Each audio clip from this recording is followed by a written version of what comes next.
আসসালামু আলাইকুম রহমতুল্লাহি আবরাকাতুহু। হামিদা ওয়া নুসাল্লি আলা রাসূলিহিল কারীম, আম্মা বা'দ।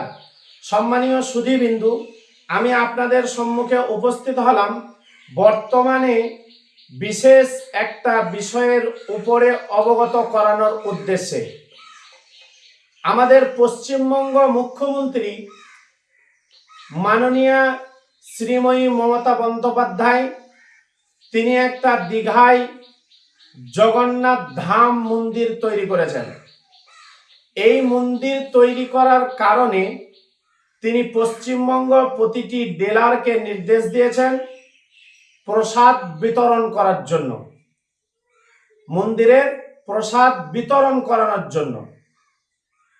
তাই আমাদের রাজ্যে অন্যান্য যিনারা ধর্ম অবলম্বী, অন্যান্য ধর্মের মানুষ, তিনারা এই প্রসাদকে গ্রহণ করবেন, কিন্তু এই বার্তা শুধুমাত্র মুসলিমদের জন্য আমি প্রতিটি মুসলমান ভাইয়ের কান পর্যন্ত পৌঁছে দিতে চাই যে তিনার মহান স্রষ্টা, যেটা মহাগ্রন্থময় মুকুট আল কুরআনুল কারীমে উল্লেখ করেছেন সূরা মাইদা আয়াত নম্বর 3-এ, হুররিমাত আলাইকুমুল মাইতাতু ওয়াদ-দামু ওয়া লাহমুল খিনজির ওমা উহিল্লা বিহি লিগাইরিল্লাহ।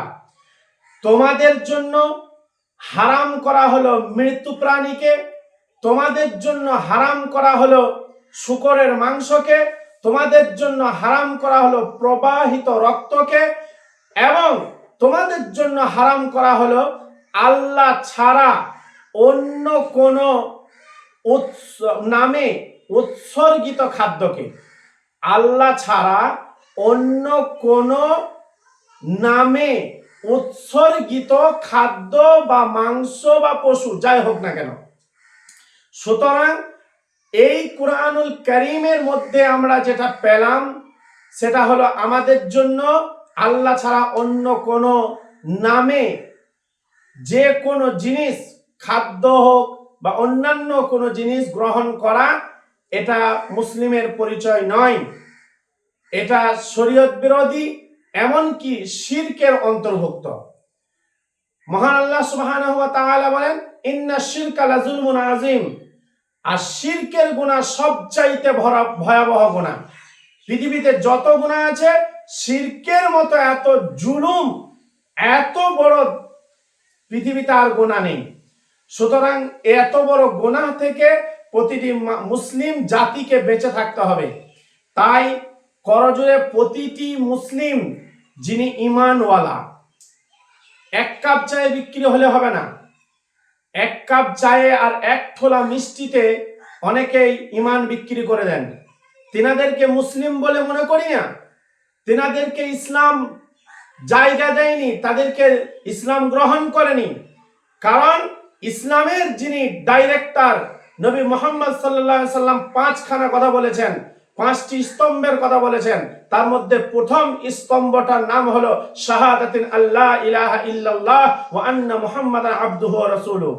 যে আল্লাহর উপরে ঈমান এনেছে এবং নবী মুহাম্মদ সাল্লাল্লাহু আলাইহি ওয়াসাল্লামকে আল্লাহর রাসূল এবং বান্দা বলে মেনে নিয়েছে, তিনি যে আমাদের ডাইরেক্টর, তিনি যে আইডিয়াল, তিনি আমাদেরকে পথ দেখিয়েছেন, তিনি আমরা তিনাদেরকে অনুসরণ করে চলি। সুতরাং যদি এটাই আমাদের জন্য হয়, আল্লাহ রসুলই আমাদের জন্য যদি সবকিছু হয়ে থাকে, তাহলে এই প্রসাদ থেকে নিজেকে বাঁচিয়ে রাখুন। এই প্রসাদ কোনো মতেই গ্রহণ আপনি করবেন না। তবে অন্যান্য ধর্মের মানুষের জন্য যেটা মুখ্যমন্ত্রীর ভাবনা চিন্তা করেছেন, তিনার ভাবনা চিন্তাকে আমরা স্বাগত জানাই। তিনি তিনার মতো করে ভেবেছেন। তবে আমরা যেহেতু ইসলাম অনুসারী, আমরা যেহেতু মহান স্রষ্টার শ্রেষ্ঠ সৃষ্টির শ্রেষ্ঠ মানব জাতি এবং আত্মসমর্পণকারী, মুসলিম মানে হলো আত্মসমর্পণকারী। কার কাছে? সেই মহান আল্লাহর কাছে। এর জন্য আমরা এহেন জিনিস থেকে, এরকম অন্য কোনো আপনার কিনা উপাস্যের নামে যেটাকে উৎসর্গ করা হয়েছে, সেটা থেকে আমরা বেঁচে থাকব। প্রতিটি মানুষকে এটাকে শেয়ার করার জন্য একজন আরেকজনকে জানিয়ে দেওয়ার জন্য আমি করজোড়ে আবেদন করলাম। এটি প্রতিটি মুসলমান ভাইয়ের দায়িত্ব, একান্ত দায়িত্ব, যে এরকম একটা শিরকের কাজ থেকে প্রতিটি মানুষকে বাঁচিয়ে রাখা, বাঁচানো, অবগত করানো। এর জন্য যতটা পারবেন শেয়ার করুন, অন্যকে জানার, অন্যকে অবগত করানোর চেষ্টা করুন। আসসালামু আলাইকুম।